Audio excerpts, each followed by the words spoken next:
1974లో శంకుస్థాపన జరిగి 1976లో ప్రతిష్ఠ చేయబడినటువంటి శ్రీ ఉమామహేశ్వర దేవస్థానమునందు మూలమూర్తిగా శ్రీ ఉమామహేశ్వర స్వామి వారు, పార్వతీదేవి శ్రీ ఉమామహేశ్వరీదేవిగా కొలువయ్యున్నటువంటి క్షేత్రం ఇది. ఇందులో మహాగణపతి, విష్ణుమూర్తి, సూర్యభగవానుడు, వాసవి కన్యకా పరమేశ్వరి, నందీశ్వరుడు మొదలగు దేవతలు పరివార దేవతలుగా విరాజిల్లుతున్నారు. తదనంతర కాలంలో 2022లో భక్తుల అభీష్టం మేరకు నారసింహస్వామి వారిని ప్రతిష్ఠ చేయడం జరిగింది. నారసింహస్వామి వారితో పాటుగా జయ విజయులు, గరుత్మంతుడు ఇత్యాది దేవతలను ప్రతిష్ఠ చేయడం జరిగింది. అదే విధముగా ఉమ్మడి కరీంనగర్ జిల్లా విభజన అనంతరము ప్రఖ్యాతమైనటువంటి శ్రీ ఇల్లంతకుంట సీతారామచంద్రస్వామి వారి దేవస్థానము తరువాత సాలాహారము, గాలిగోపురము కలిగి ఉన్నటువంటి ఏకైక పుణ్యక్షేత్రము శ్రీ హరిహర క్షేత్రము.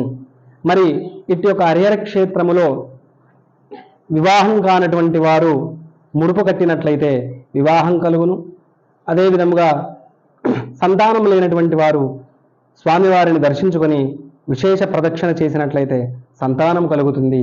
మరియు భగవద్భక్తులు ఏ విధమైనటువంటి విశేషమైన కోరిక కోరుకొని స్వామివారిని దర్శించినట్లయితే వారి యొక్క కోరికలన్నీ కూడా నెరవేరుతాయి. కాబట్టి భగవద్భక్తులు ఈ క్షేత్రాన్ని దర్శించుకొని స్వామివారి కృపకు పాత్రలు కావలసిందిగా ప్రభుం ప్రాణనాథం విభుం విశ్వనాథం జగన్నాథనాథం సదానందభాజం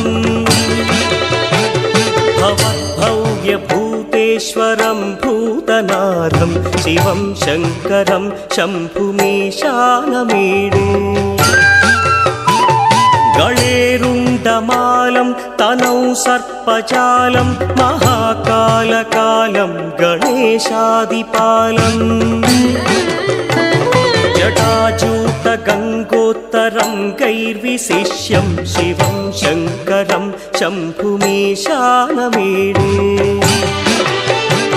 ముదామాకరం మండనం మండయంతం మహామండలం భస్మభూషాధరంతం